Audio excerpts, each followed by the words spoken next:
All righty, here we go again. This is the second time we've had this fella on, and I am so freaking pumped. Nate, how are you? How's life? How's Davenport? Life is good. Davenport may not be quite as good as I am, but I'm doing solid. Okay. Can't complain. Um, You remember that time in hey, Davenport where it was like once a week for like 3 months, somebody got shot at the mall? yeah, it was shot or stabbed. It was one or the other. You It stay was, away from there, dude. Don't be going to that yeah, mall. and it's funny too that you mention it because I legitimately have been at the mall 175% more in the last 4 weeks than I have in the last 4 years. Like it's Look, been new snack insane. or what you got going on? I don't know. Like there's a little they got a new little store that my daughter likes that Uh, has like all these like little like surprise boxes oh yeah, and all kinds of weird she stuff. And we always go there looking for the daughter in the yeah, squishy yeah, we go there looking for the Neatos. They don't ever have them. Or Nito if they and yeah, if they do got them, we're late. It's yeah, always it's something like that. But it's crazy. so yeah, it's wild. It's it's funny you say that because legitimately 175% more times I've been there in the last Well, I'm four sorry weeks than the because last the 4 months. I remember the mall used to be a thing, and now there's like so many Yeah. down malls across the nation because like people don't really go to. There's Amazon and whatever Walmart. Yeah. Speaking of the mall though, there is a new dope little store. I think it's called like Trial Run or something like that. Mm. Yeah. They use sneakers, new sneakers, Oh, that's dope. little trading spot. Yeah, it's pretty Okay. cool. So Yeah. they got, a bunch of Jordans and all kinds of stuff to Oh, pick I'll out of. have to check it Yeah, out. Ooh, it's a cool little spot. I do like me some Jordans for sure. Not because of my name, but just Yeah. because I like Jordans. Yeah. All right, well, let's get after it. This is Tackling Tacos, a fishing podcast, episode 140. And we are so pumped to have our buddy, Chad Pipkens, back on. Just one of the most like lifeblood type of humans you will ever come across. Like, dude, I've always been a fan of Chad Pipkins, but I'll never forget when we had Brandon Polinick on, and that was back like episode like 9 or something. Like that was Yes. ever. Long time ago. And we said that question, hey, if tomorrow Bass decided that it's a team tournament thing now, you can't do solo fishing, and Brandon Polinick, you're up first. You get to pick your partner. Who is it? And without like skipping a beat, like didn't take a breath, he was like Chad Pipkins. You remember that? Yeah, I do. Yeah, absolutely. I was like, whoa, number one, that was really quick. Like, that was a very fast response.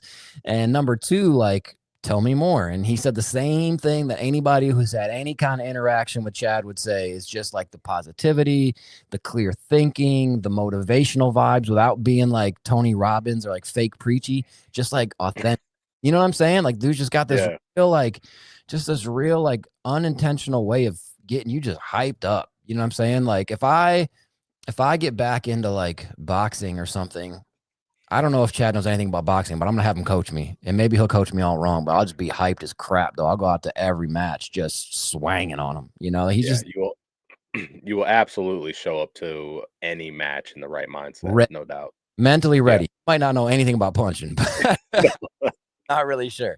But anyway, so this episode 140, like always, we're brought to you by the fine folks at Grizzly Coolers. GrizzlyCoolers.com, code WCB will get you 15% off. Leupold Optics, we love being a part of their vision team. The performance eyewear sunglasses, they're the best polarized sunnies I've ever used. The polarization is in between the layers of the lens, so it's not coming off. I actually just gave a pair away to a friend of mine that I had from like 3 years ago, and they look borderline brand new. And I'm not gentle on stuff. They're dope. They just hold up. LEUPOLD.com, leupold.com. Who else we got? My brain's not working. Moldy's Marine, of course, who we're absolutely thrilled to be associated with. Veteran owned. Buddy of mine working on getting his website going right now. It will be moldysmarine.com, MOLDYS marine.com. It's not out yet, but it's going to be.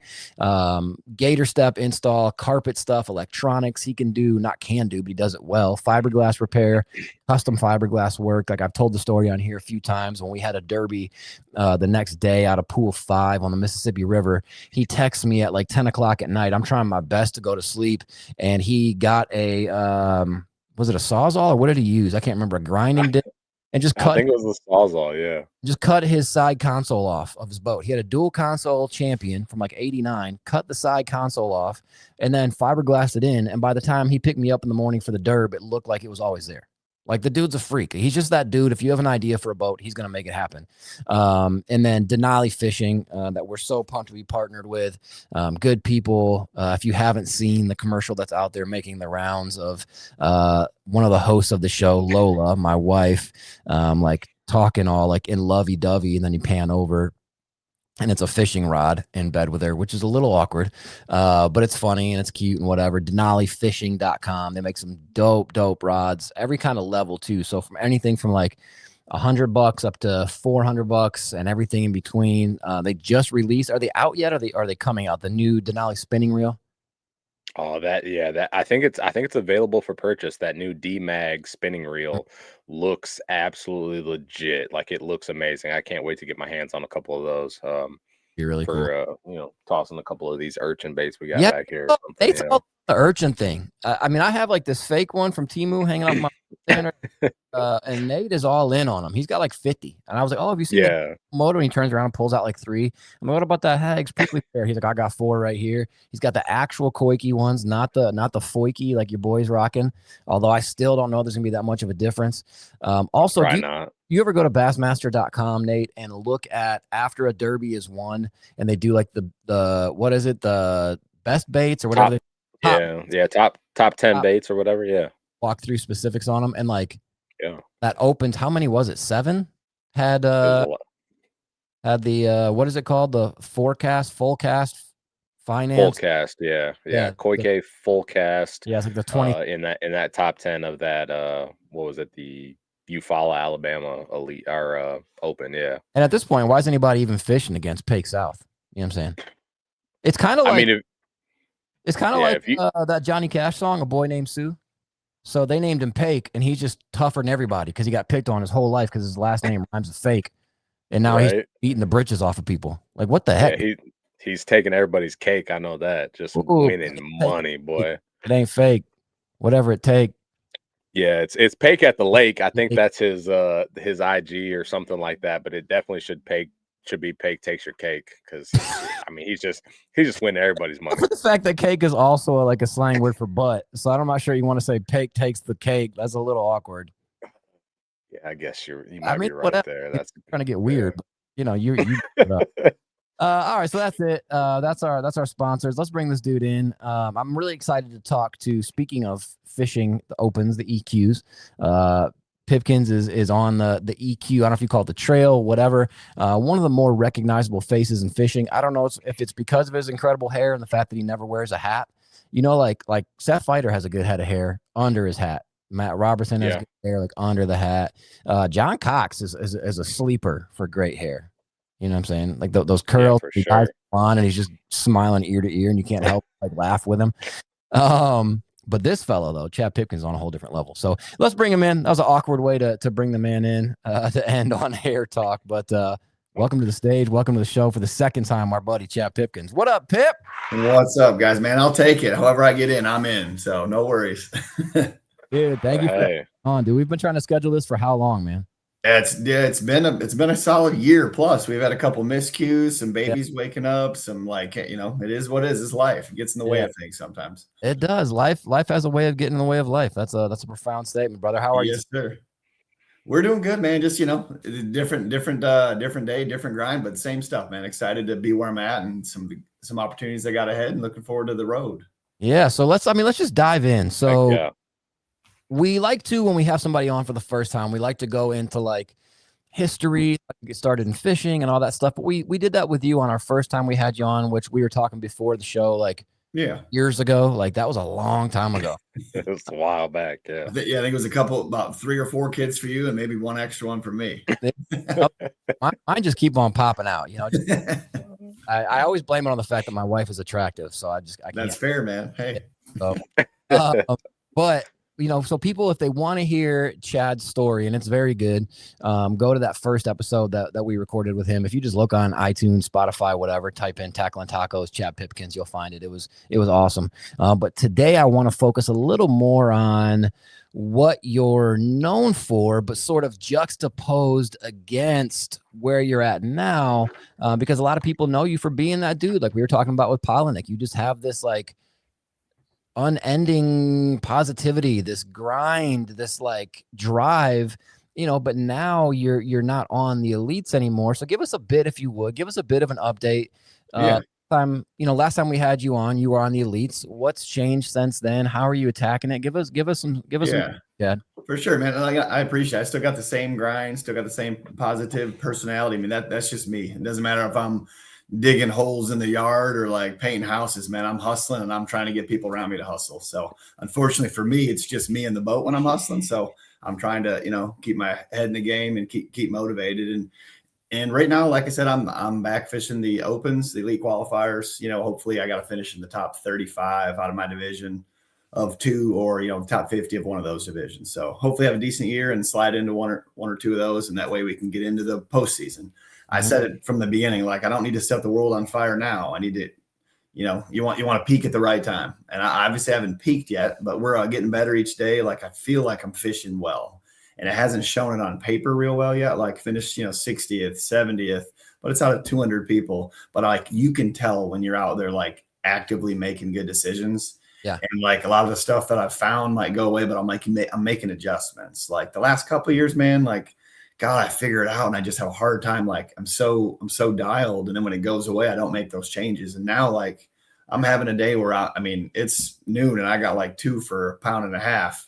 And then I make a change and I either catch them in a place I haven't been, I catch them on a bait that I haven't caught them on. And I move up 50 spots. Like I'm making those adjustments. And one of these times I'm going to get some bites somewhere I had a bite in practice, and then it's going to get rolling. You know what I mean? But like I can feel it. Like you try to fake it before, but I can feel it now. You know what I mean? Yeah, you said you said in our little like pre-conversation that you really think it's about to blow open. I mean, is it just a gut feeling? Is it based on the decisions you've been making? Where's that coming? It's listening to your gut. I mean, it really is. Like before, like 9 times out of 10, man, I was thinking the right stuff. It's like I was afraid to act on it or afraid to adjust. And now like I'm thinking it and I'm still a little bit slow. Like, we were just at Eufaula. I mean, I had a decent, like I caught low 20s, a day in practice out on the main deal, like main river, main brush. And I feel like the day that happened, there was some current and it was setting them up. And I think they moved in and got tighter. And like, I had an area that I spent a lot of time and I thought it was going to go down. I had a lot of stuff I didn't even fish out there. And, it's 3 hours in and I've got 2 for like 2.5 pounds. And in practice, like a couple of times, I'm like, I get 4 or 5 bites in, 15 minutes. And I had caught a 6, caught a 5. Like I thought it could happen. And about an hour into that day, like I knew it was different. I should have went shallow, went down the lake and salvaged things more.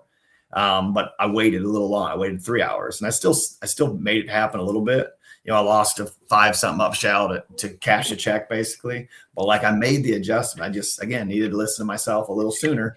And that's what it is. I mean, just getting those feelings and rolling with them and not being afraid to fail or being afraid to make a change. We're close. We're real close. Yeah, you're there for sure. So I don't know if you're a movie dork at all, Chad.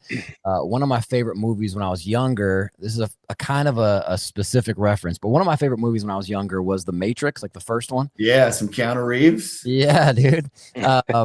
There's this part where what's his girlfriend's name, Trinity, in that movie, where she shoots. All the shooting and all that in the movie is just nonsense, but it's super entertaining. But she like dives through this window and like flips over, and then she's on her back waiting for these cops or whatever to come through the door. Don't, and she's like, get up. And then she gets up and walks away. Sometimes when I'm in a derb, I feel like in that moment, I'm like telling myself like, dude, this isn't working. This isn't what I almost have to like yell at myself. How do you, Chad, get if you can get specific? How do you make that shift when everything is like, get up and you're just not doing it yet? Yeah, it's 100%. Like when I'm in the boat, I'm talking to me, I'm talking to whoever's in my boat, whether before, we had Marshall's the elite, like I'm nonstop talk. And a lot of times those guys are back there. And if I'm not talking loud enough, like, hey, what'd you say? And, they want me to turn around, to engage. And it's just, I'm doing my job. I'm not there to talk to them. But like, if they're in the boat, I'm like, hey man, you can listen all you want, but I'm talking to me too. And it's one of those, like, when it's happening, it's just so easy. It's literally like talking to your buddies. But you're having a conversation with yourself. You're like, dude, that log looks great. You just pick it up and you just go and you make one cast and catch a big one. I can't tell you how many times, like 2019 to 2022, like when I was, made 4 classics in a row, I would just I'd catch one. I'm like, I need to go there. And I would just pick it up and roll. And you would get those bites. And now it's like the last couple of years, it's like you're a little stagnant. You're slow. You're almost, you failed a few times. So you get afraid to fail again and to make a decision and make a change. Like, man, well, I caught him here versus just like I've been on the water enough to believe and know what to do. And that's the biggest thing, just trusting that gut. And, forward sonar, that plays a little role in that because it goes against what I've grown up doing. So like in the middle of my success, like I was a little loyal with, Humminbird Minn Kota, so I was late to the forward sonar party. So you get it, and it's a pretty cool tool, but you're trying to learn it at the same time. You're trying to compete with these guys that have done it for 4 or 5 years. Yeah. So I kind of felt like I kind of got in the middle. Like I was fighting against what I used to like to do with run and gun versus like just hunting with it, and so I feel like I'm figuring out my place now and getting adjusted better that for sure. Yeah, golly, that's heavy. Yeah, I like it. Dude, it's a big tool. It's a big change. If you only did that, you're better off. But if you got all these years of experience, you have to, there's urges you got to fight, like going to the bank here, there. But like, if you can figure out how to include it, like Jacob Wheeler's a great example. Like he's not just out there scoping around, but he uses it as a tool. And then he just gets himself in the right places and makes the right decisions like every time. And it's phenomenal, to be honest with you. Thing is, though, Jacob Wheeler doesn't really win, so I wouldn't reference him too much. No, not at all. Gosh, that dude's a freak. So I guess my question, Chad, more specifically is like, I have a hard time, Nate. I don't know if you have a hard time, but when you're fishing a derby, like a local derby, you're fishing for $1,000 or what, not that the money's the big deal, but like the stakes aren't that high. If you make the wrong choice, if you just keep doing what you're doing and you shouldn't, it's not that big of a deal. For you, the stakes are higher. They mean more. Does that weigh on you at all? Or is it just like, F it, go fish? No, there's some truth to that too. It's like when the guys that get on a roll, like the last few years when I've got on a roll, like 2019, I think I had 5 or 6 top 10s, and it's a lot of them start with an open, or they start like you go to your club derby and you fish and you win, then like you have that confidence, and you see it with those younger guys. Dude, these younger guys have not failed yet.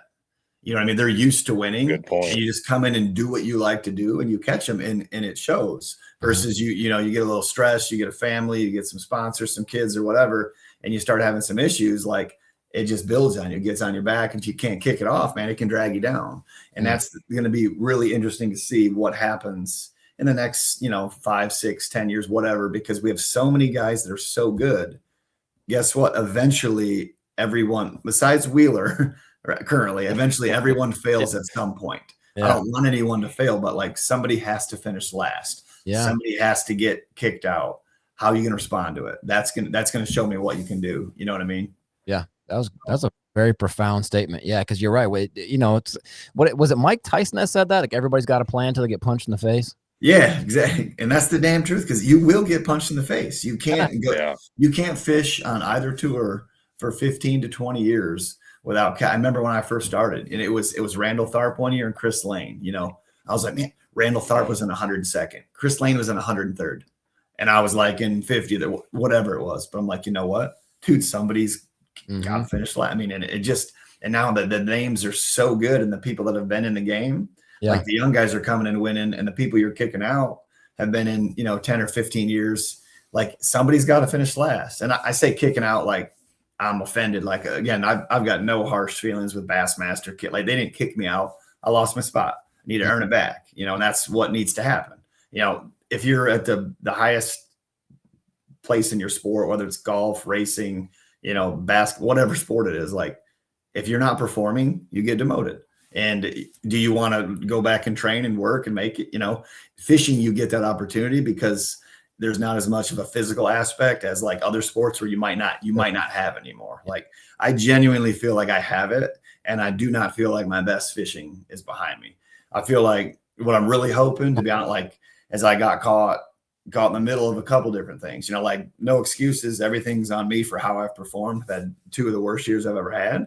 But I feel like a lot of that you feel at home. Like, You've got 2 kids are young. You know, my kids they're just in kindergarten now, just in preschool. So like my wife gets to breathe. Like, dude, the last 2 years, I mean, it's like, again, that's what, man, I don't know how you do it because I'm at home, I'm on the water. It's Tuesday. Yeah. Dude, we haven't even finished practice. I'm like, all right, if I get my bag packed up, this going, I mean, man, she's struggling at home. I'm ready to leave, like legitimately. Yeah. And granted, I'm on the water, dude. I'm working my butt off for my sponsors, for my family, like trying to make it happen. But I still want to be home and want to help. You know what I mean? And you can't fight that. You can't change it. Like me and BP joke about all the time. Like, dude, if we were just dirt bags, we could just be phenomenal fishermen. No, not against nothing against the other phenomenal fishermen out there. Like, if you genuinely didn't care about what was going on at home or didn't have anything, then it's just a lot easier. So like I've said this before. I'm like, it's great when people come on and like light the world on fire. But what impresses me more, like when somebody like BP or somebody wins like 5, 6, 8 years down the road with a sponsor deck,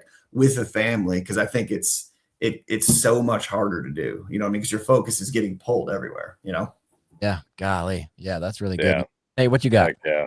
No, that's awesome. It's funny you say that because like being here, just fishing local stuff, like even myself, like there's so many times where I sacrifice the time of practice or going out on the water or doing whatever just to be home and hang out with the kids or the family or whatever. Like I couldn't even imagine like being on that the highest level and having all of the distractions that a family man has. Like honestly, like it's serious.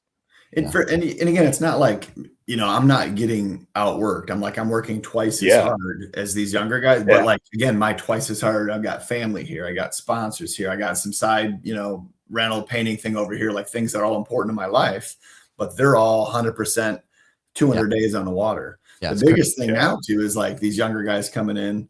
I mean, dude, a lot of them didn't grow up like having to work, like their parents are setting them up, which again, I'm not even knocking that, man. It's amazing because it's truly more of like a competitive sport now. Like if you want your kid to succeed, and I grew up playing hockey, travel hockey. Well, guess what? You send them to hockey camp, you get them a health coach, a strength conditioning coach, and you pay for them to do that. And now you're seeing it in fishing. And it's not like the kid's spoiled or what. I mean, like if a parent has the resources to help their kids succeed, why would you not? As long as you're teaching them good values and work ethic and stuff, like, you want them to succeed, so you're going to help them, and that's what you're seeing now. Like these guys that come out, I mean, they are absolutely phenomenal. They're on the water 250 days a year. I mean, it shows, Yeah. No, the one thing that I don't know if you've seen this, I'm a dork with this stuff, Chad. I assume you are. No, you are, Nate. But like, I love all the sort of like non-talked about stuff in fishing, right? This is a small one, but I remember one time talking to the homie Pat Schlopper, and he was saying how like if you see somebody use a jerk bait, you can tell pretty quick like whether they know how to use a jerk bait. Just as the more demonstrative. I mean, I know you like blew out your elbows doing this. I know you know how to do it. We're getting back. It's still 2.5 years, but this is the best I felt. Man, it's 3 PRP shots later, 10 exert, like all sorts of stuff. But like, I guess. So with jerk bait, kind of one of the things that I always kind of get a kick out of is when you go to the boat ramp, whether it's derby time or whatever, and you can tell how much time somebody spent on the water by how good or bad they are at launching their boat. You know what I'm saying? And like, or if they're going to get divorced or not, if it's a holiday weekend. Honestly, dude, you ain't wrong. Good God. I don't even like, Lola's like, you want to do whatever? I'm like, nope, no. Like you can do it, but let me just do it fast. That way you can kind of just stay out of the equation. I don't want it to get ugly or whatever. But these young boys, because they've done it so much, like you said, 200 days on the water, whatever, they're all the little stuff that you can only get better at by spending time on the water. They have dialed, launching their boat and like how to run their, you know what I'm saying? Like all the little stuff that takes experience. Their experience is like, it's sort of like in a microwave. Like it's just happening quicker. You know what I'm saying? And so you could hate if you want, but oh yeah, because they grew up with money. But so what? Like they've had you're going to help your kid out if you can help your kid. I mean, it is what it is, and we've got to be, as somebody that's a veteran now and further in, like we've got to find a way to compete. And, like the whole forward sonar debate, I mean, it's a tool, it's around. Like, I'm glad they didn't ban it. I'm also glad it was limited because like, I want the angle of the year to have to do everything. You shouldn't be able to just turn it on and have them only do that. So for me, it's exciting to see some change because I think you're going to see the guys that can do that a little bit. You're going to see the guys that need to be able to do the other, because there's a big difference. Like, dude, you get in a boat with me, you think, oh, I'm really good at it. But then you get in a boat with somebody else, like one of those young guys, like what they can see. I mean, it's just a big difference. Just like a guy flipping with Hackney or a guy like cranking with Van Dam. Like, those little nuances, when to do what. Like it's going to be exciting to see how things unfold. And like I said, that was part of my issue when I got in this little rut, is just learning things. And I'm excited to see how I adapt, because like I love the process and the fishing. Like I love a new lake. I love to go out and figure it out. Heck yeah. And I get excited for both, whether it's a scope deal or whether it's a no scope. Like, I mean, it's fun to just do either sometimes. So I'm really looking forward to, what this season has in store. And like I said, I didn't start off swinging, but like I genuinely feel good about it. And I think good things are going to happen. I love that. One of my questions that I had written down was, after 13 plus years, it was 13 on the dot? Was that what it was? Yeah. The elites. So a decade and a half, essentially on the elites. What drives you to just, because it doesn't even seem like you've slowed down. Like, how do you do that? I hear everything you're saying, but how do you go from point A, you're going for point B, and then it's like, oh wait, now I got to start off back before point A. How do you keep driving so hard, Chad? I think it's the same point, man. Like, I don't care if it's fishing the club tournament or if it's fishing the elite or the open. Like, I want to succeed. I want to win. And then more important, like, I don't want to be outworked. I've always been that way, whether I was playing whatever sport I was playing in school, athletic, whatever. You can only control so many things. Your attitude and how hard you work, the two biggest things you can control. Yeah. And like, when I'm in, like, I want to get it done. And whether it's for me, my family, my sponsors, my fans, a little bit for everybody, like, I'm thinking about that when I'm out there. Like, yeah, I'm having fun, and I probably need to have more fun, because that when you do have fun, you're winning. But I say that, I mean, it's like, dude, it's a fun job, but it comes with a lot of highs, lows, and a lot of like, heartbreaks and sacrifices too. So like, it isn't all fun out there. And I know that, and I knew that before, but the last couple of years, like, I really got to see that, you know what I mean? Like, when people are struggling and you want to be in other places, but like, when you still want to get up and like, this is what I want to do, and I'm going to find a way to make it happen, that's when you want it. And I think that will show on paper here in the next, year, 2, 3, 4 years. Cause like I said, I'm freaking 42 already. I don't feel like it, but I am. But like, I really feel like I got 5 to 10 good years of fishing coming. And I think it's going to happen. So I'm excited. So you just, I mean, am I hearing you right? You just have a natural burn that just doesn't go away? Dude, I think so, man. Like, and I don't know, I'm not a psychologist, but I do think people are wired different, dude. Yeah. No doubt. Yeah. People that are just like, I'm like, how are you that unhappy? Like, you wake up every day and you feel like, and I legit feel bad for some people. Like, life is pretty damn good. And some people wake up every day, and there's, we're all, I don't know what it is, whatever's in your blood that makes you happy or whatever. But I think I got an extra few doses of that. My brother and sister joke, they said I stole it from them. But if it is, thank you, I guess. And I like it. What? Walk around all sad, and you're just like, "Wait!" Just bouncing off the wall. Yeah, I had a girl in college. Like, you gotta. That's not like, somebody should punch you in the face. You can't be that. I'm like, have at it, whatever. So I am. You punch me in the face, I'm just gonna keep on. I'm just gonna keep on. Get on with it. Yeah, it was funny that you're talking about like the forward facing stuff, and how you'll be like, oh, I'll see this or that or whatever. And then you see somebody like, Drew Gill, or, I don't know, some of these guys who are just nonsensical with it, where they can talk about what size the dot is, and because of the shape of it, it's got to be a carp versus the bright return. It must be a smallmouth. And it's bananas. But I think that's similar to like launching a boat. The more you do it, the more around it, the more comfortable you are at it. So are you said something about Humminbird, Minn Kota. So what do you run for Ford? Yeah. So currently, I was with Humminbird, Minn Kota so I've had some changes. Like, again, super thankful for the 13 years I've had with the people that I've worked with. We're still in good shape, but I took some hits this year, whether because not being on the Elite Series, or just because like some of the fishing industry stuff, it was softer. You know what I mean? Like, I didn't really know. I had some people current partners that, had some tougher times, and, we worked some stuff out. And so I'm fishing for me, them, and, everybody this year. I want to make it happen. And Humminbird, Minn Kota guys, they had to make some cuts and stuff. And I was one of those guys. I don't know if I'd have been fishing the elites, if I still would have been.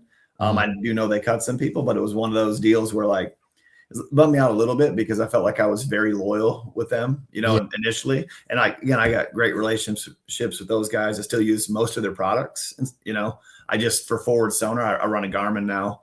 And when I look back, though, it's just crazy, dude, because in 2019, Bill Wilder won the Lake St. Clair event.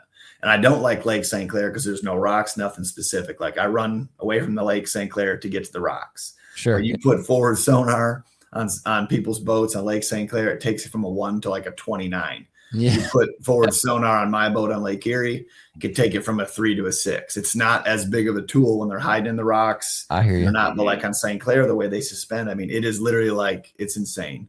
And it's hurt a lot out there. And I look back, I'm like, dude, that was 2019. And I remember that year specifically because I saw people fishing and then I was like, not catching squat. And they're just like catching them at will. And I'm like, dude, that was 5 years before I had it.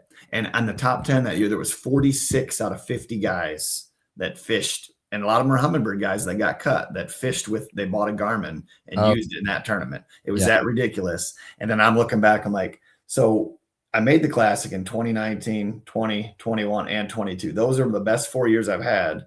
And I did it against when those guys were, I'm like, my God, if I had some of those tools then and I look back, I'm like, it just makes me a little frustrated because I'm like, dang, it would have been, you know, you'd have got a 4-year head start on learning some of that. And you look back and you're like, there's so many times where the fish moved. I'm like, well, damn, you would have found them. Or like something changes. And it's just one of those, you know, and Humminbird was working hard at bringing out their stuff and it was delayed a couple of years and then it wasn't up to par. And Mega Live.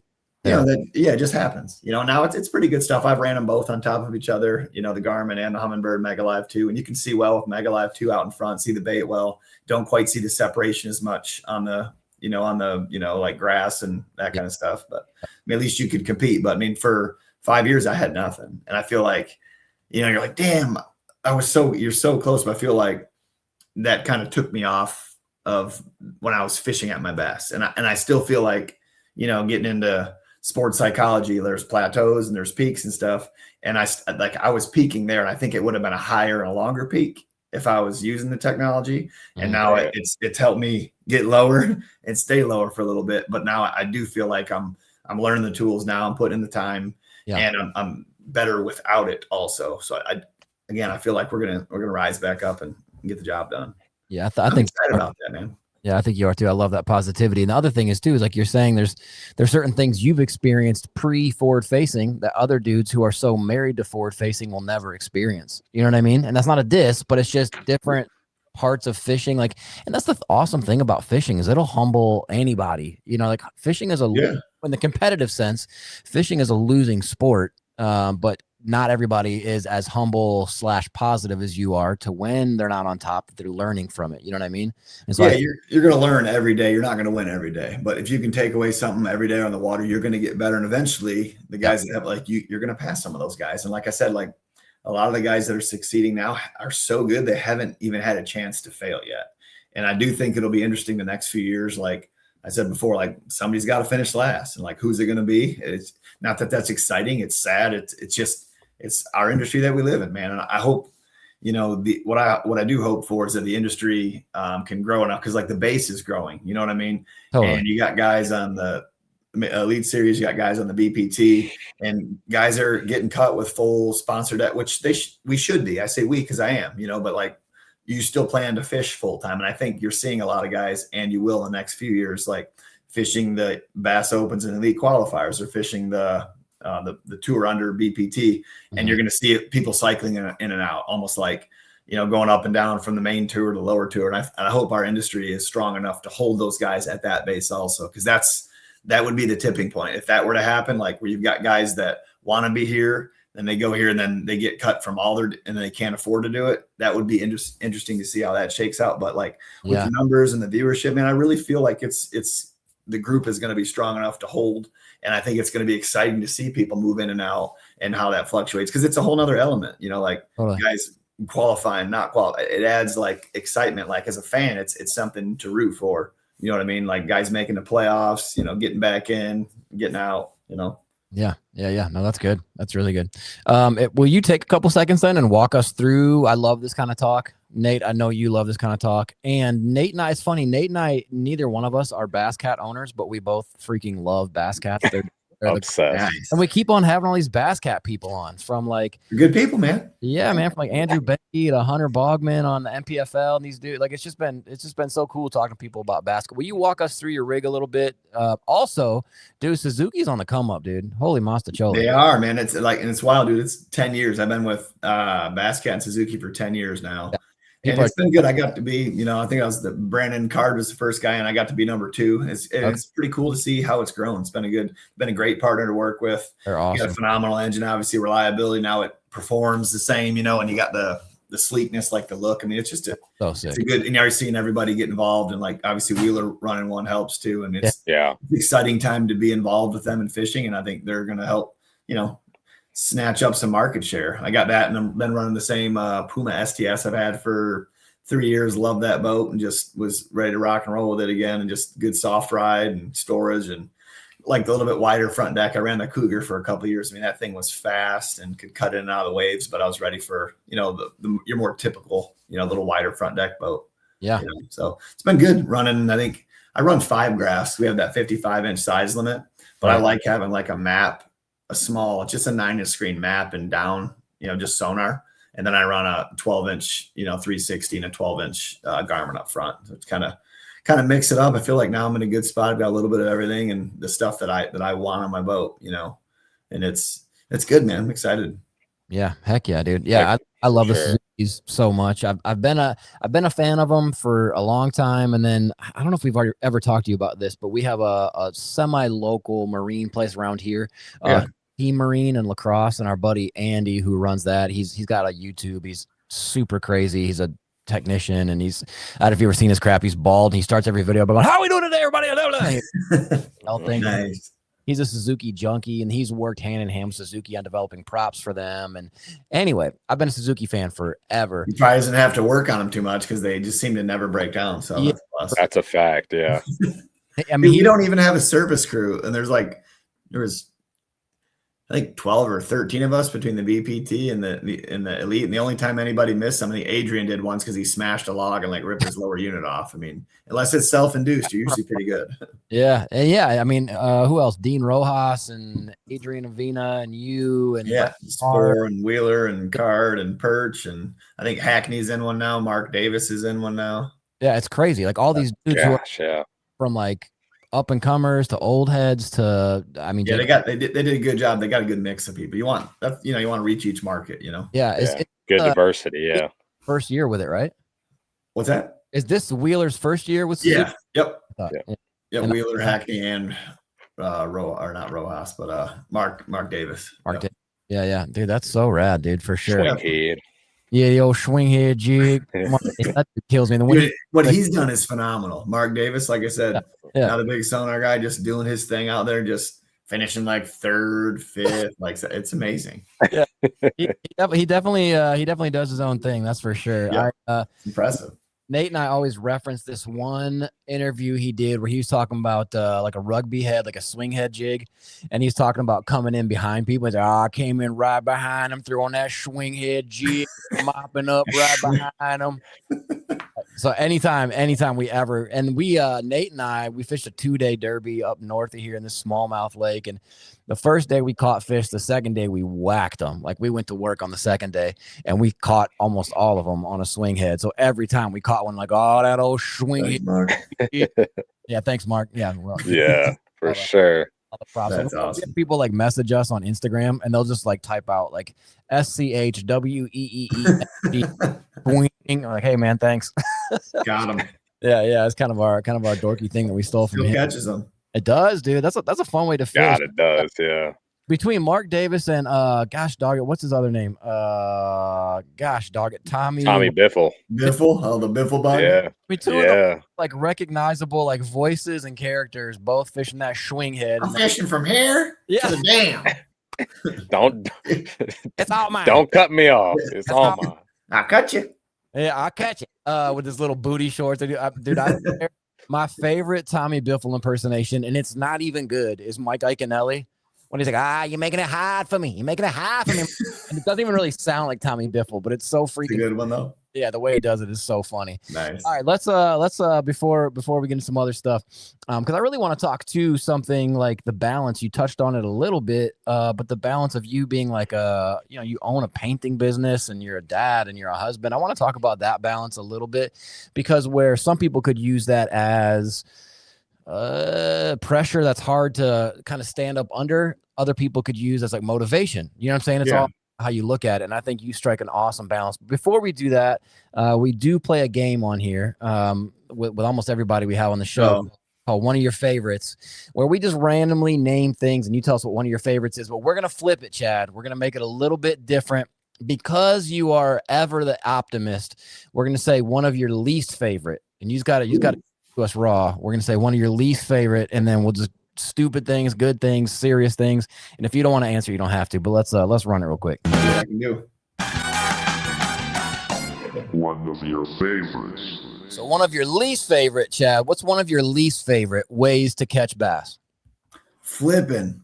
You know why? Because in 2016 it was flooded at the worst year of my life, swindle one angle of the year, and it was flooded everywhere. I tried to flip and I got my ass kicked everywhere. Yep.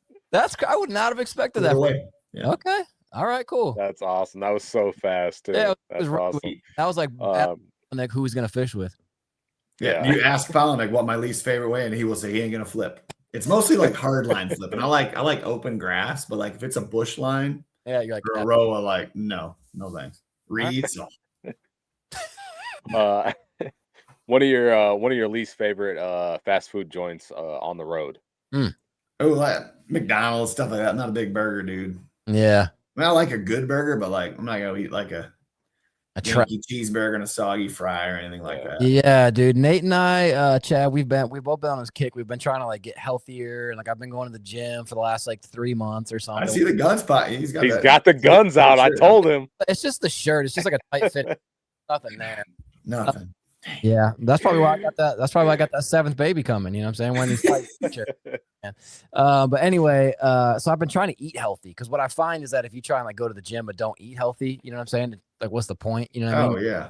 Super nice truck, and then you put crappy gas in it, whatever. Anyway, the other night I was driving on Easter in the middle of Easter evening, like late, and the only thing open was McDonald's, and I was just like, ugh. Like I ate it, but I just felt like I was like eating nuggets, like with this look on my face, like, dang it, dude, this is. Hoping nobody sees you. You're just I'm behind the tents trying to make sure nobody sees. Chad, what's one of your least favorite things about the fishing industry as it stands in 2026? It's still not the 2026. It's just the comment, man. This is what all of us anglers here. If I only had the time and the money, I'd be where you are right now. Oh gosh, I can't tell you how many times I hear that, and we're all just like, ugh.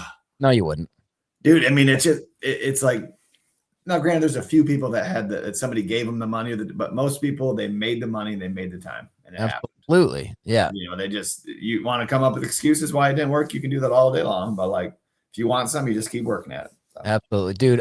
Benjamin, I think, was it Benjamin Franklin?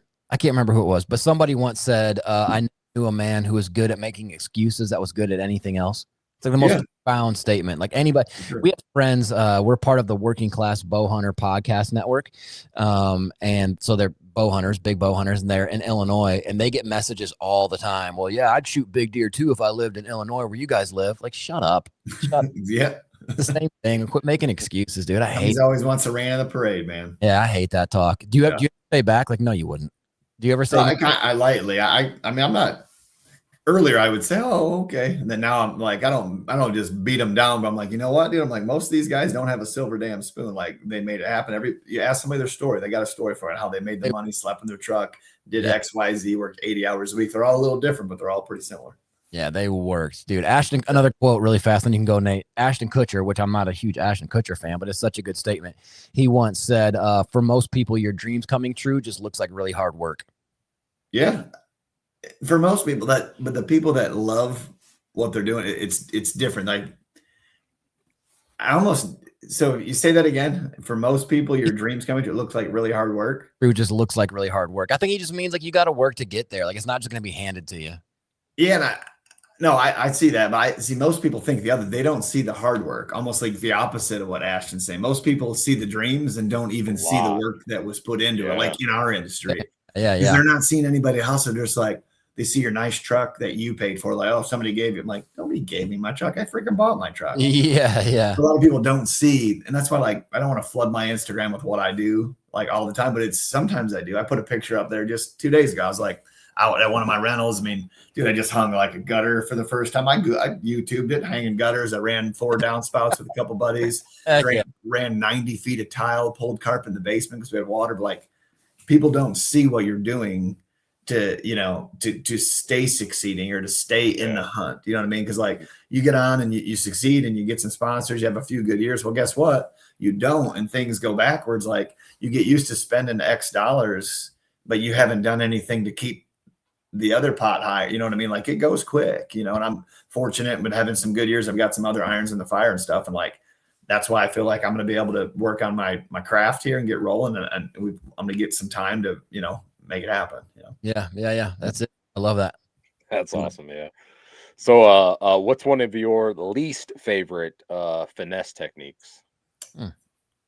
Probably the damn minnow. To be honest with you, like, just because, dude, I love to throw a jerk bait, and it's like the way my hand is now, my stupid form. Like, I can snap a jerk bait like this for a while, and then I get into doing this, and my shoulder hurts a little, but I can make it work. But the minnow, like, just the wiggling it and the, you know, the way it's all this stupid tendon, and just right. Yeah, it's not spectacular for it. So, I mean, you like that? You just don't like how it hurts, or you just don't really like that? It's both too. It's like I grew up target fishing. You know what I mean? So this has been like my struggle within the fishing industry. It's like, I want to run and gun, hit a brush pile, rock, and then I get on, like, you know, when I figure it out, it's like, okay, they're on these rocks or they're on these secondary point or whatever. But with the scoping, it's like there's just so many fish around. You're better off to just, like, Florida style fishing. You're better off just to mill around the grass. If you try to go to Florida and fish specific places, you get crushed. Sure. You need to keep the trolling motor down. And the way things have changed with, you know, technology is you're almost better. Like, the guys that are succeeding, they get in the right areas, they just put it down. And and eventually they will run into them, or they just run into one every hour and a half, and then they have a big bag, you know? Yeah. Was it an open that Scott Martin won a couple years ago on, was that on Okeechobee? Yeah. Yep. In that spot, the size of this table, and it was 400 dudes locked into it, and he never moved, and he had the bedding, the little brothel where all the babes were coming to hang out, and they came there every day, and it might have been at noon, 1 or 2, but every single day they showed up. He was ready with open live wells. Yeah. With live wide open. One of your least favorite bodies of water to fish, that's like a well-known one. Yeah. Oh man. Is it St. Clair? Like, what is it? It's just funny you say that, because I would say that like, I've won out there, but I won in Lake Erie. And the last 3 years that we went to St. Clair, the last year was okay. The 2 years before that, dude, it was better than when I won. Like, I thought I was going to catch like 22 to 26 a day.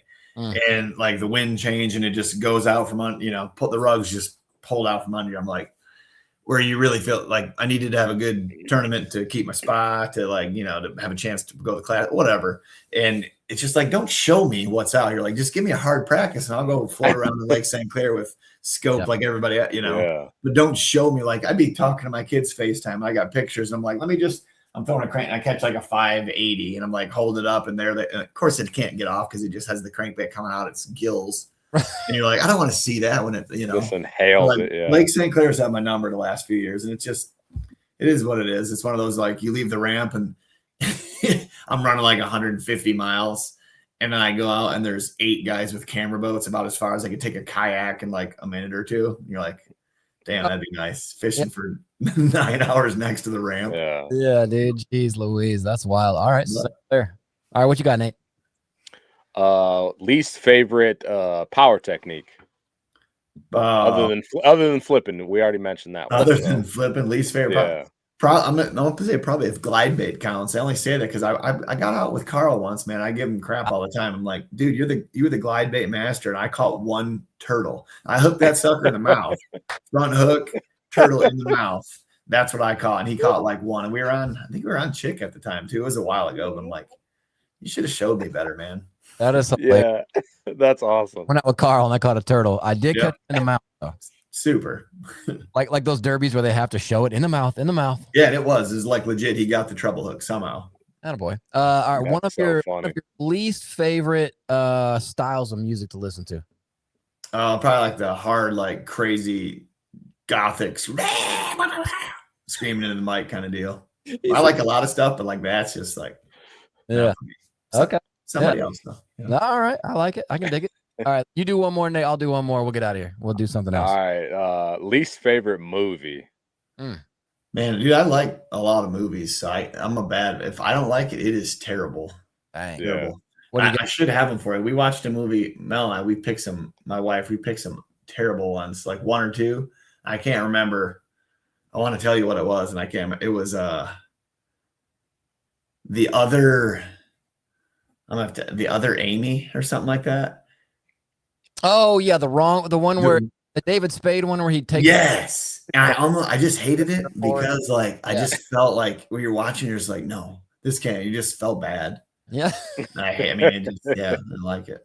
Yeah, no, I get that way too. So this is not the same, but as a parent of many children, we were just watching Hotel Transylvania 2, which is movie. You seen it? You seen it, Chad? It's on our list. We watched that one. It's so cute, dude. But there's that part where like the tower falls at like that camp, and then Frank running through the cabins on fire, and me and Lola are just watching it like, oh my gosh, he just wrecked their whole camp. But it's like, no, he didn't, because it's not real. It's a kid's movie. It's like digital. Like it's not. He didn't wreck. But still. But in my head, I'm like, oh, that's gonna cost so much money. Oh, I get it. Yeah, that's good. All right. So what's one of your least favorite? This might be a tough one, because I know you're a jerkbait master. What's one of your least favorite jerkbaits? Like, what's a jerkbait you just don't throw? I used to catch them on. It's funny what you don't throw, what you used to throw. Like I used to catch them on like this old. It was an X wrap. You know what I mean? It had a little feathered tail and stuff. And it bugs. It's not my least favorite, but it's just one of those like it bugs me now because I'm like, dude, I haven't thrown that thing in like 20 years. And I remember how many fish I used to catch on it. Had two hooks, one with a feather on it, stock hooks, never sharpened. Yeah. You hook everything that bit. Now I'm like, dude, I put new hooks on, like file all the tips, and they jump off. And you're like, how is it even possible? Yeah, and an X wrap is like $7, and we're spending like 25 exactly 110s and stuff. 110s, but yeah, that's hilarious. All right, well, that was first time ever one of your least one of your favorite. All right, so let's transition just for a sec, Chad, because we don't want to keep you up forever. I always forget that you are an hour ahead of us because you're Michigan, so I just think you're in the central time zone. No, we're all Eastern in Michigan, man. Eastern time zone. The whole Michigan is. All of Michigan is? Except the Upper Peninsula on the UP's not, right? Half of it is. Yeah. The whole Lower Peninsula is Eastern. Okay. I have a buddy from Minnesota who will randomly send me memes like making fun of Wisconsin. And he's like, the fact that Wisconsin hasn't overtaken the UP and made it a part of Wisconsin shows me just where you guys are. Or something like that. It's like hanging on the top, but yeah, somehow it's Michigan. You guys are technically more attached than we are. How's that? I think you hook on better. Oh yeah, for sure. Yeah, that's a. We don't even touch it really. Yeah, no, you really don't. You're kind of like a weird peninsula that doesn't really touch the Great Lakes. But so I don't want to keep you on too late. I want to respect your time, man. So is this true? I read somewhere that you eat bananas before every tournament. Is that a real thing? It's not every turn, but I probably eat a banana most every morning, and half the time it's in the boat, sometimes in the truck. Like, dude, they're good for your cramping up legs, whatever. So I just eat them. It is what it is. You don't care. You ever had any drama? Once at where are we at? It was Thousand Islands. I think it was Jeff Crete or something. Like literally, was like, what the hell are you doing? He's like, you keep that thing away. And I was like, are you kidding? I knew about it, but I didn't really realize like people were literally like scooting off in the little circle where we're at. You got your trolling mower down, like peeling off, like want to no part with me eating a banana. Like, yeah, it's a weird thing, man. People get superstitious, like the homie Seth Fighter. He's like super superstitious. Are you superstitious at all, or just not that one, or do you? No, I like him. I'm like a good luck, good vibe kind of dude. So like I do the if I find coins and my kids know it, Daddy, I got you a good luck coin. We find like they know if we find money, if it's heads up, we put it in the boat in my cup holders. And I feel like every cent is worth like, a good bite or whatever. Yeah. It's funny because one of the only good like classics I had was in Texas, and on day 2 of the morning, I came out of my hotel, and literally it's like somebody had dumped a pile of change. Like, no kidding. Like, it wasn't like 2 coins. It was like a whole pile of coins fell out of their, emptied out of their pocket. It was right. And I literally like flattened them out, and I was like, bloop, bloop, bloop, picked up all the head ones. And it was like quarters and whatever. But like that morning, or it might've been day 1 that happened, but that tournament on the second day, like I probably led for a little bit. It was like my second cast of the morning. I catch an 8-1 on a Demiki D pop, and I had like 14 or something the day before. I mean, it was a fun tournament. It got messed up with the wind and what, but it was still cool. Like I look back and like, dude, that pile of change, and I happened to crush them. That was pretty sweet. Yeah. So yeah, you got a little awesome. bit of fishing going in you. Yeah, definitely. Yeah. Have you ever watched The Office at all, Chad? Yeah, more before kids used to watch it a ton. Yeah. Yeah, there's that one where Michael is talking about how he's not superstitious. He's like, I'm not superstitious. I'd say I'm a little stitious. Yeah. I'm sure I've seen damn near all of them, but it's been a while. You're a little stitious. We'll say that. But that's fair. So speaking of the banana thing, if you can pinpoint it, because everybody talks about bananas ruining fishing trips and whatever, what's one of the worst days you ever had on the water, Chad? What day? Where was it? Is there anything at Sabine River? It was the worst 2 days. I led there the one year, but before that, and I think it was our second time there. Like I double zeroed at the Sabine River, and that was before but it was a 14-inch limit, not a 12-inch limit. Right. And it's crazy because the first day I had a good boat number, and I had this little pond nearby, and it's where like 2 guys made the top 10, but I had a good deal going like a long ways away, and I ran all the way over there. It was like an hour or something, and it just wasn't happening. I caught like 10 of them. They were like 13 and a half, probably pound and a halfers. Never caught a keeper, and I was boat 10 that day or something like that. And the next day I'm boat 90, and I'm like, let me go into the pond, and I go into the pond, and there's like 8 guys already in there, and like just kind of bounced around, caught a bunch of shorts, and just never weighed a keeper. And you're like, you get done, and you're talking to your friends and family, like, what'd you like? I'm a professional bass fisherman that didn't catch a bass that I could keep for 2 days and just like beat you down. Yeah, I bet it did. Did that mess with you, or do you get over stuff quick?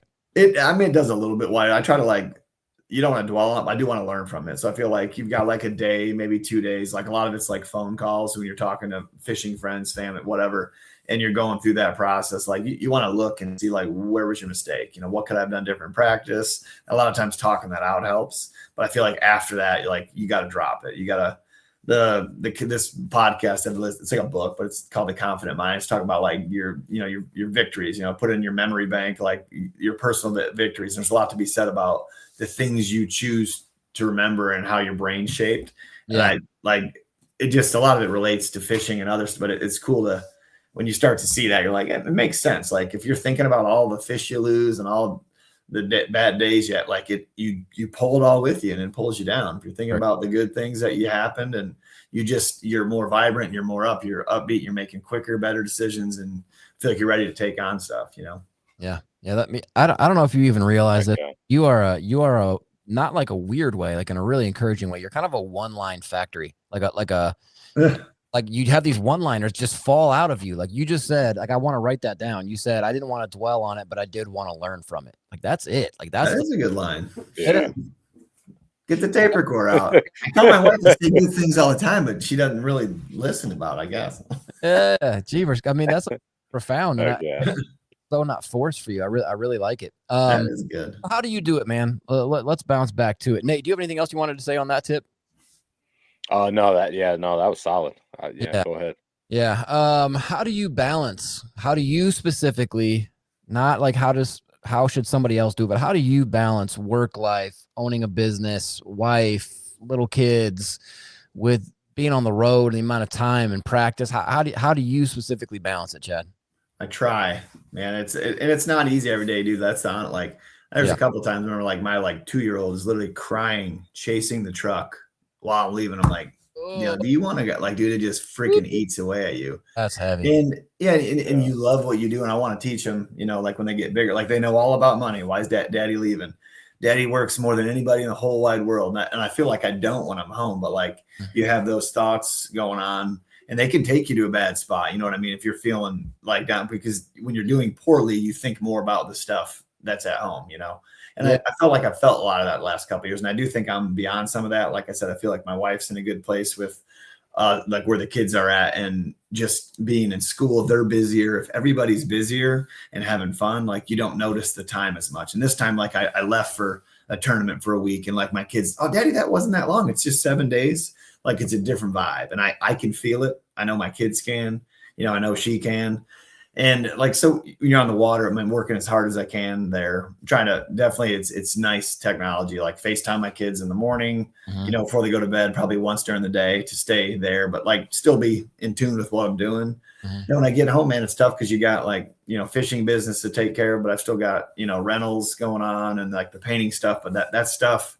And I see that this year I've had some changes, financially, and I see how much of a role that stuff plays, and it's big because I could have made choices before to do something extravagant and, have better house, car, or whatever. But we chose to do some things I think were pretty smart at the time and might've been, it ensued some extra work on our end. And I hustled some more, but I feel like now I'm going to feel some of the benefit of that. And I think it's going to help a lot, and so between juggling that and then the big thing is, and this Mel a little bit, when it was just me and her, how do you turn it off? Because dude, I could work every minute of every day, but you have to turn it off at some point. You literally between the computer, the phone, the fishing, the work, there's something to do always to push forward, but you have to stop. And before, I was probably on the phone a little bit, hustling, computer too much. And then since we had kids, I still hustle, but I try to hustle at home, 7 to 5, 7 to 4. I'm making sure I try to go to my kids' gymnastics every week if I can, try to drop them off at school, a couple days a week, pick them up once or twice at least, not trying to interrupt business, but still trying to know that they know that I'm there, because you might only be home 2 weeks and you want to get all that time in that you can. And we play a lot, dude. I'm a big kid. I could dig sandboxes and mow yards and push toys around for hours. So we're good. Yeah. That's really good. I mean, and is that something learned just from trial and error, from the years of experience? How did you land in the spot that you're at with that balance?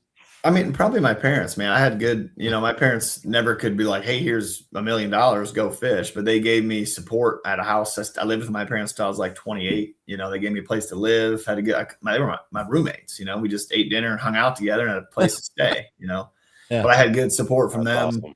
All of our sporting stuff growing up, and they were always around. I want to do the same thing for my kids. And you want them, dude, life flies by. I mean, it's how old they are now, how old they're going to be. I mean, you're not going to get these times back. So you're it's wild, dude. It goes fast. Isn't that Nate and I've talked about this too? Isn't that crazy? When you're younger, absolutely, you hear that thing about, oh, they grow up so fast, and you're like, yeah, I'm sure they do. But then once you have your own kids, it's kind of bananas. It's like Gus is, our youngest currently, he's 4. And I remember when he was born, and it felt like when Lola, my wife, went into labor, it felt like, oh my gosh, this kid's never going to get here. And now he's 4. And the other day, this is a small thing, but it's funny how little things as a dad, tick your brain. And you go, whoa, we went to this outdoor zoo and went by this buffalo, this white buffalo. And last time Gus saw it, it was smaller. And now it's huge. It's just freak. It's just all muscle and crazy looking and whatever. And Gus goes, man, that guy is massive. I'm like, you're 4. You can't say that guy is massive. It was so weird. But man, they grow up, dude. They grow up. They start talking clear. They start. It's wild, isn't it? Oh, it's super quick. My kids too. They all got they choose. They both choose to wear they have the same fishing jersey as me. From the logos got they wear it to school too. I'm like, you trying to make me cry before I go to school? I'm like, damn. Right. They wear it to school too. Awesome. They know when I leave, Daddy, Daddy catching the bet. You're gonna get a trophy. I want to win a trophy for them because they're like you guys, it's freaking hard to get a trophy, but they want me to bring a trophy home. That's what they ask every week. or if I'm gonna bring home more money for things. Dude, They're old enough to get both the cuteness Yeah. of and the practicality of like, you gonna bring home some dough or what, Dad? yeah, exactly. They get it. You gonna They cash? give me their coins though. They're good luck coins. And they give them to me to put them in the boat. So they're sharing a little bit. Yeah, it's a good thing you got that Like- back, man. Because you know, it's got that higher floating. I get too many coins in there. We don't. There we go. Sucker. That'd be Fill her up. yeah. That's awesome. What's in your opinion, Chad? What's the most in professional fishing, not just derby fishing, not just weekend guy, not just fun fishing, and professional bass fishing? What's the most underrated or least talked about skill that guys have to have? Currently the least talked about skill is the ability to adapt and change it. And like, Yeah, when the biggest, like, I like the sonar, but when it's on, you don't need it as much because you just go hunt. But like my favorite skill that people don't really see as a skill that don't fish is reading the water and the fish, like as it's changing. Like the guys that are good, I mean, it amazes me. It's like 45 minutes in. I can't remember who it was too, but like, I don't remember who it was. But you're an hour into the day, dude. You've practiced for 3 days and you're an hour into the day and you're running new water. that's And so. you look at it and you're like, well, dude, what'd you do for 3 days? Well, you don't need to figure everything out in 3 days. You need to get an idea of what area has the best population of fish and have an idea of things to try. And then the best tournaments are when you put it together during those days. And if you just run spots or places you got bit, like you're not gonna get those light bulb moments when you realize what the fish are doing now and how they're changing. And the guys that are good, they make those decisions so fast. Yeah, And like I said, you're running new water like first 2 hours of the day. Then the brain clicks, and that happened for me. Just we're at Eufaula, and like my first day didn't go planned, so I kind of mix it up on day 2, and like I hadn't caught squat at the bank. You know what I mean? And like I'm out fishing a little bit further. I'm like, there's birds up that. I'm like, there's got to be a bite going on. So just literally taking the time to, instead of, I looked at it for 10 minutes and didn't do it. If I would have went up and did it 30 minutes before, there was probably a little bit of, I didn't see any shad, but like the shad were spawning in some places, but I hadn't done it up shallow yet. And I went up and I catch like a 2 3/4, I catch a 2, 1.5 pounds, some shorts, go somewhere, catch a 3 3/4, come back, have one miss a chatterbait, catch a 3, all by 10 o'clock. Dude, the day before it's noon and I have 2 fish for 3 pounds. You know what I mean? So just that little, like taking a minute, man, it's only 9:30. I literally pulled out a rod I haven't caught a bass on in a week. And I had it in there just in case, but pull it out and go keep it honest. Like having the strength, courage, or just the feel your gut, you know, like I knew I should do it. I knew I should have did it 30 minutes before that. At least I did it. That's why I'm telling you, like, I'm feeling it. I need to fully feel it, you know, and start believing in it. You know what I mean? Yeah, trust your gut a little quicker, Yeah, a little more time with like that plan B that might stand for better. definitely. Yeah. Definitely. Yeah, I like that, dude. Yeah. I have one more questions for the man. What do you got, Nate? Man, I other than the fact that I think I'm going to have to start calling Chad like post every derby I have and just kind of just talk it over with him. It'd be another side hustle. I could be like fishing counseling. Yeah, you could be a coach, dude. Absolutely. Yeah. We get me in the right mindset, keep me going forward. Yeah. You know, keep my wheels from spinning like off for sure. I think you got something figured out there. I mean, or when I can't make a decision, call him and be, I don't know if this is allowed or not, but like this is what I'm seeing. Help me. You phone a friend. What should I do here? Yeah. That's fair. I got 2 fish for 3 pounds. It's noon. Help me. You've been there. It doesn't feel good. No. The worst is when you know that 2 + 2 = 4. You know that, like, you know, if the current's moving, they're going to set up here or there. You know what time of year it is. You know, maybe not unequivocally, but you know some level of where they're at, pre, post, in the spawn, whatever. But like when you're on the water and it's not coming together, your brain's just going. Just does it? 2 + 2 doesn't equal 4. 2 + 2 = like blue to the left, or like it just doesn't make sense. And it's just the worst where you just need to be like. Whew. You just got to press pause, breathe. Like, gosh, it's so easy on the water to not make sense. Especially when you know other people are stroking them. Like, it's different when you're at some place that's tough. You're like, we can come. Like, but when you're like, dude, there's going to be 50 guys that got like 15 to 17. Like, we got 3. Yep. Let's get it together. Yep. Yep. I know. And the best is when it's like a multi-day derb, which I know that's all you fish, but I mean, I'm sure you fish local stuff too, but like when we I fish, wish, dude, I need to get back to just hard uh, family business, you know, yeah, like Thursday night jackpots and all that kind of miss stuff. it. My favorite, like, what is Yeah. the Quad Cities night? Tuesday night jackpot? Is that what it is there? Yeah. Yep. Tuesday nighters. Yeah. Tuesday nighter. I fished it with my my middle boy, Vinny. Every time we go fish anywhere, he brings us up now. But it was a 3-fish tournament, and we had 3 for a little over, it was just under 11 pounds on the scale, which first place ended up at like 7.5. So we crushed that. And I ran out of gas on the way back to the ramp and didn't. He will never, ever, ever, ever let me live that down. Like we'll go to or we'll go to lunch. And like, yeah, one time we were fishing a tournament. I'm like, who are you even talking to? He's like, I don't know, some guy who was on the ramp. I'm like, will you shut up? I'm like, quit telling everybody that all the time, you turd bag. But I was gonna say though, the funny thing is when you're fishing like a multi-day, and so you know what people are capable of now because you saw the weigh-in on the first day, and then you're out there struggling like, what the heck, man? And it gets slippery. You know what I'm saying? It's all between your ears, but you're spot on. Like I think the most underrated skill is decision making. You know, and not only decision making, but like expedient decision. Yeah, it's the most underrated. I think it's the most important one too. Like it's not like this guy's a better caster. I mean, that's what separates from top 10 to middle 50 to bottom to like it is day in, day out for sure. Yeah. And some of it's balls, right? Like some of it's just having the balls to make it. Or lack of brains, however you want to put it. What they got to right. Yeah. Not over. Well, that's exactly it. Me and Lola always joke when we fish. There's some truth to that.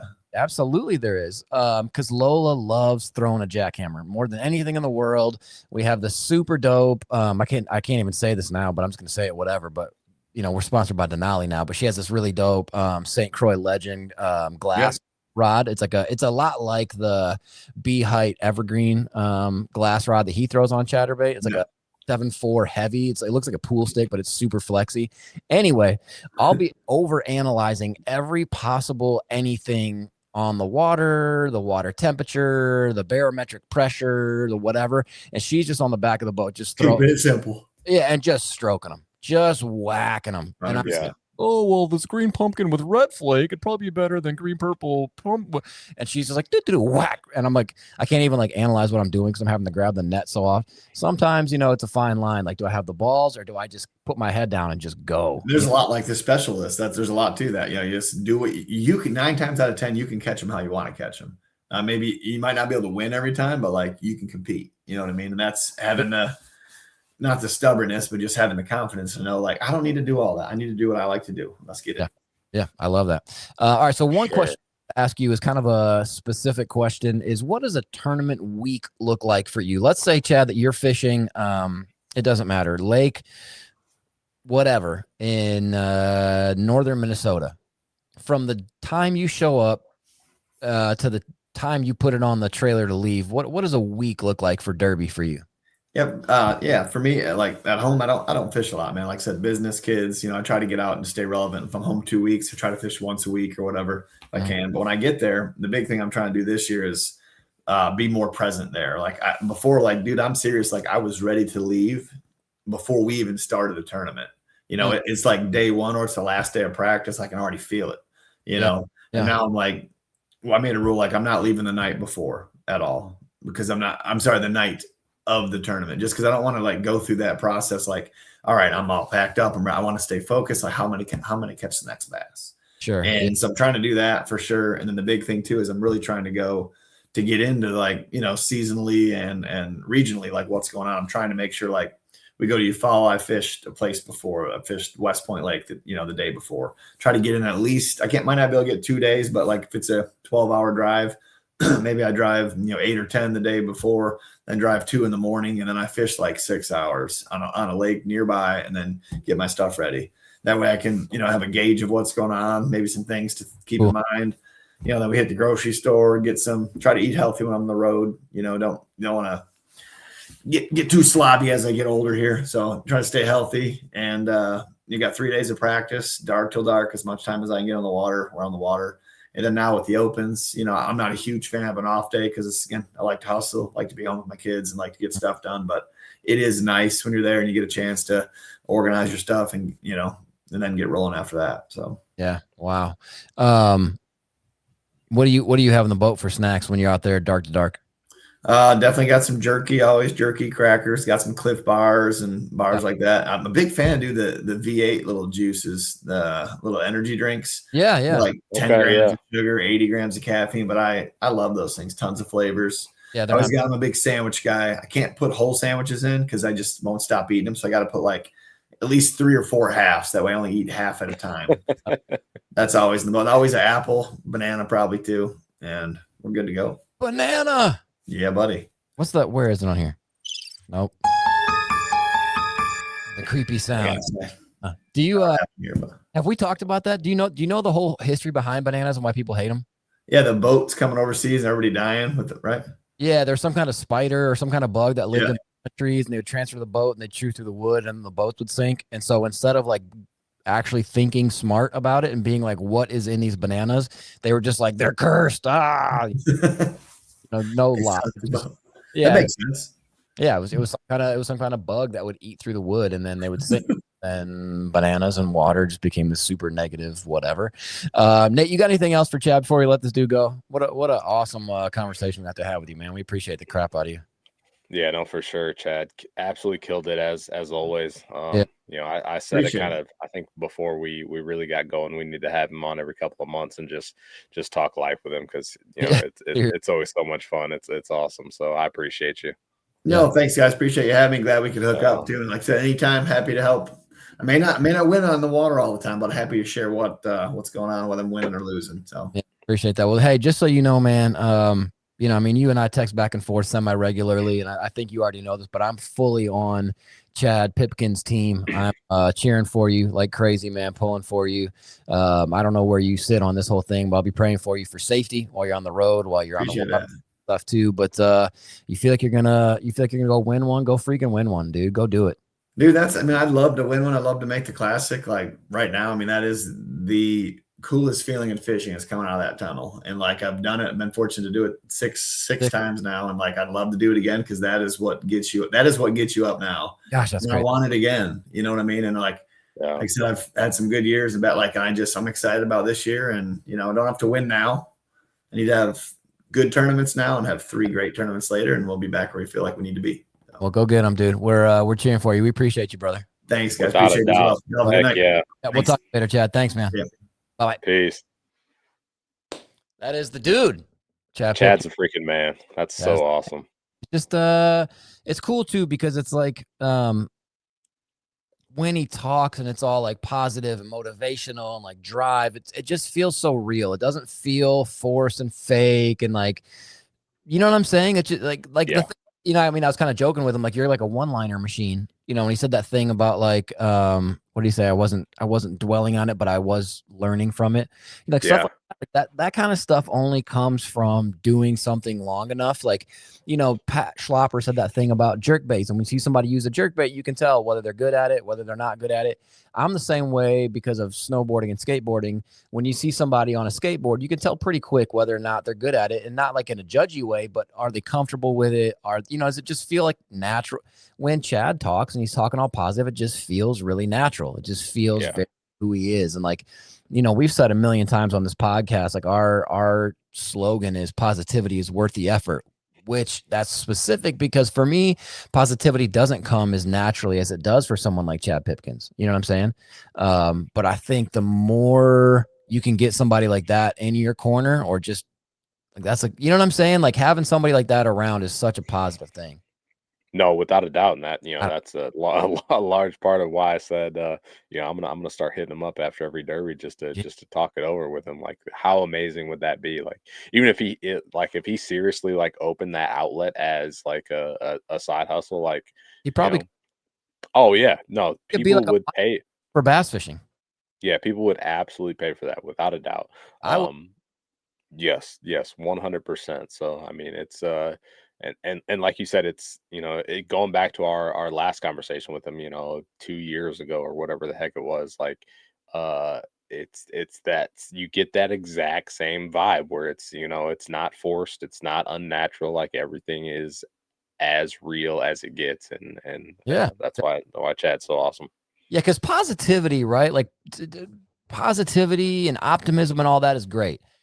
But if it comes from a place of like contrived or forced, not it doesn't feel good. Like it doesn't, it just like you have a hard time digesting it. Like you hear somebody say, like, go after your dreams, and you're like, shut up.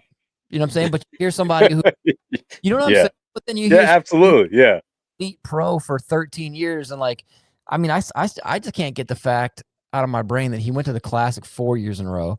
He fished in the Classic 6 years. Like 6 times he's been to the Super Bowl of bass fishing, and now he's not on that level because he didn't fish at a high enough level to maintain it. And there's zero victim vibes from him about that. There's zero, oh, well, the way they do it is stupid. And like, nope. He flat out was like, I didn't fish good enough. And that realness combined with positivity, I mean, like straight up, like no jokes, I might actually do this. So tomorrow morning, so we're going to launch this as soon as I get it edited tomorrow, which is Friday, April 10th. So if you're listening to this now, just know we just recorded this last night. I want to put it out. It's just too good. I don't want to sit on it. I agree. I'm editing this. I use a program called Apple Logic to edit all my audio stuff. I might like just chop up some of like the little nuggets he said and like put them on our website or put them on something. Like, when you're not doing well in a tournament, listen to this. Yeah. And just let him barf his stuff of like, you don't want to dwell on it, but you want to learn from it. You know, make a decision, make your decisions faster. I saw the birds and I waited for a half hour. I should have went right away. Like these things that maybe if they kicked around in your head as you're fishing a derby might actually, you know, kick your butt up over your shoulders in the right way. Positive points with Chad Pipkens. That's it. Positive points with Pip. Yeah, for sure. Like, and that's the thing is like, it's always something. And like you said, it doesn't feel like that baloney, like how to make $100,000 in a month. You got to do this. Like, come on now. Like, let's not be silly. Like it's always just so real with him. It's just, you know, so relatable, so real. He's yeah, that's awesome. He's insanely likable. And gosh, dude, I want to see him, like he said a bunch of times. And I think because the other thing about him is there's like zero arrogance in him. Like that's not his shtick. That's not his vibe, arrogant. Yeah. So when he's saying things like, I feel like I'm right on the cusp of really doing well, excuse me, or I don't think he said winning, but I'm seeing it as winning. Like, you know, I might win one, whatever. I believe him. I don't saying that to be like showy or like, you know, that's just not his vibe. Yeah, no, he's feeling good. It sounds like, you know, talking to him, he's in the right headspace, looking at things. Like I pulled up Bassmaster while he was talking, and right now he is sitting in 20th in the EQs, like, you know, between the, I guess, in opens to qualify for the EQs. So I mean, he's right there. He's doing what he needs to do to, you know, make his way back. So it's awesome to see. Do it. Absolutely. Yeah. The funny thing is too, right? Like, it ain't nobody on this earth that if he made it to the runoff, you know, the EQ, nobody would, you know, not be cheering for him. I know it's a double negative, but everybody be pulling for him. Everybody. Yeah, for sure. I mean, goodness gracious, like from pros to like anybody who, like, yeah, people would just be thrilled. So real quick before we jump off this thing, don't forget we do still have, we're like almost at 900 at this point, YouTube subscribers. We're still doing and you know what I forgot? We have another sponsor. I forgot to add them onto our ticker. The brand new one. Yeah, we made an announcement on our socials, which our social just at Tackle and Tacos, A&D, Instagram, Facebook, and then on YouTube. We made an announcement about it, but my buddy Brian Beebe, who is an absolute local hammer, I mean, he's a boogeyman. Like he's that dude who, like, he's been trying to spend more time with his family and not fish as much. And as he does that, all the local fishermen are like, thank God. Like he's a dick. And he's just the coolest dude. He's the guy that Andrew Gardner, which, by the way, if you haven't watched that episode, that's a good one from last week. Golly, heck yeah, that was awesome. Fishing stuff. I mean, you're talking about artistry, dude. And I've been watching a bunch of, it's so funny how YouTube will figure out like what you actually like. Like the algorithm is kind of creepy, honestly.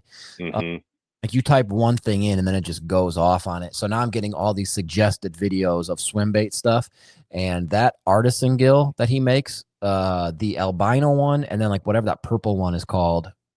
Gosh, that is.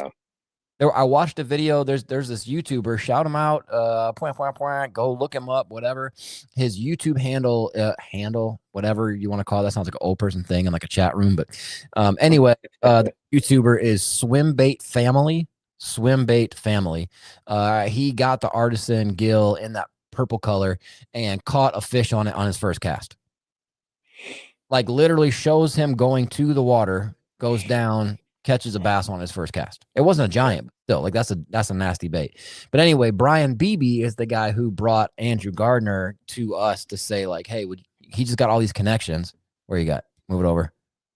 Yeah, right there. Gosh, that thing is so Copper nose. Copper nose, but it's like purple though. That's I feel like that's a good, not a great name, because like the purple on it like pops so hard. Yeah. Nasty. Anyway, Brian Beebe got us in contact with Andrew Gardner because Brian Beebe's been plugged into the fishing industry forever. And he is now jumping on board as a sponsor for his company that he owns now, which is Northland Insurance Services Incorporated. I'm actually working on doing a website for him as well. And he's going to donate lures and stuff because he has tackle shops worth, like literally tackle shops worth of lures at his house. And so we did that giveaway with that Spro Rat, which was one that he donated to us. So we got that little goofy video that I made and gave that away. But anyway, shout out to our newest sponsor, Brian and Northland Insurance Services Incorporated in Rice Lake, Wisconsin, specializing in like higher risk auto insurance type stuff that everybody needs. And like I said on that one video, it's kind of cool if you have an insurance agent, if you're an outdoorsman, if you're a hunter, a fisherman, four-wheeler, whatever, to have somebody who's going to be your agent who actually understands that stuff is kind of rad versus trying to explain a bass boat to a guy who thinks you're talking about like what, you know what I'm saying? Like, yeah, for sure. We're gonna have a website going real soon for him. But huge shout out to shout out and Northland Insurance Services, and pumped to be doing some stuff with him. That's pretty rad. So we're gonna give out nice either lure packages or like that $40 Spro bait. We're gonna do those like at least once a month, whether it's tied in with Northland or he's just going to give us the tackle to give away. It's going to be dope. So really stoked about that. But anyway, 1,000 subscribers on YouTube is what we're trying to get to. We're getting closer for sure. We never thought it was going to happen overnight, but we're inching closer. And when we get there, everybody who shared the giveaway post, which you can find it on our socials, and then also showed us that they are a subscriber to us on YouTube, that could be a screenshot and then message it to us or just post it in the comments on that post. Every single one of those people, we're going to put their name in a hat. We're going to write it down. Maybe we use that randomizer app, but I like just writing it and putting it in a hat. I think it's cooler, kind of old school. Mm-hmm. And we're going to pull one name out. They're going to get a Denali rod, a Shimano reel, a Grizzly cooler. I have some other Grizzly like merch I'm going to throw in there, like some fishing shirts, a Denali fishing shirt. The cooler's going to have a custom made Gator Step, like a foam pad on top of it that has the Moldy's Marine, who's one of our sponsors, and the Tackle and Tacos logo on it. And then Nate and I are going to fill up that cooler, and I honestly think we're going to have more stuff than we'll be even able to put in that cooler. Fill it up with baits, like good baits, like really good baits are going to go in there. We're going to ship that to your door 100% for free. So anybody who shares that post, shows us they subscribe, you're entered. So that's pretty. Yeah. And on YouTube, it's just at Tackle and Tacos, and we're putting out videos semi-regularly, whether it's like Denali, like review videos, or like shorts that we put out or whatever. Did you see that short I put out for Easter, Nate? I did. Yeah, that was actually dope. It's so fun. I'm gonna be honest. I've never been a super huge fan. Well, I guess not. I can't say never because it hasn't been going on crazy long. But like the whole like AI stuff, it's just I don't know how to feel about it. But that like Jesus fishing with the taco and like that was by far the best one I've seen in a very long time. It's awesome. Yeah, the funny thing was so if you don't know what we're talking about, just check it out on our YouTube at Tackle and Tacos. I had Sora AI create AI video for me, and all I said was, "Hey, put Jesus out in the middle of the lake, have him catch a smallmouth on a spinning rod, and then have him eating a taco at the same time." But when he pulled up the rod, it was kind of awkward, like it was like over the top. But I thought it was kind of funny because it just felt like Jesus wasn't real comfortable with a fishing rod in his hand because like he didn't use a fishing rod. You know what I'm saying? He's a fisherman. Right. He was like nets. And then he like holds up the fish, and then he's like, he kind of puts his head down. He's got a taco in his other hand. It was dope. No, that was awesome. It was a really good one. Yeah. And then I found some old like hymn music to put in the background on like an acoustic guitar or something. It was dope. But anyway, Nate, you got anything else before we get out of here? Nah, man. This was an awesome one. Gotta love Chad and everything he brings to every conversation and the fishing industry as a whole. Awesome. Big appreciation to him. Yeah, heck yeah. So that's all I got, man. He sent me a text and said, hold on, what did he say? I'll read it to you. Appreciate you guys heading to bed over here. Like the second he popped off. He doesn't have to do that. Like he's Chad Pipkens. He doesn't have to text me and say thanks for having me on. What a cool dude, man. So make sure you check him out, chadpipkens.com. I could get into all his socials and stuff, but if you go to his website, chadpipkens.com, you can just find everything on there. I know it's not how he wanted things to go down with like losing the Humminbird Minn Kota sponsorship, but now he's running that Bass Cat with a Suzuki with Garmin. Woo! Yeah. Dialed. Dirty.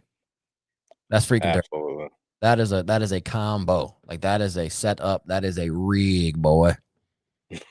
Yes, sir. Unit. I'm jealous. Yeah, I might. Yeah, I don't have to holler at him. I don't have any money, but if I did, I'd buy it. Anyway, all right. That's it. We appreciate you guys, like always, man. Please subscribe, like, review, all that good stuff. It means a lot to us if you write a review on Spotify or Apple Podcasts. That helps us a ton more than you even know. And until next time, positivity is worth the effort. Thank you so much. Peace. Bye-bye.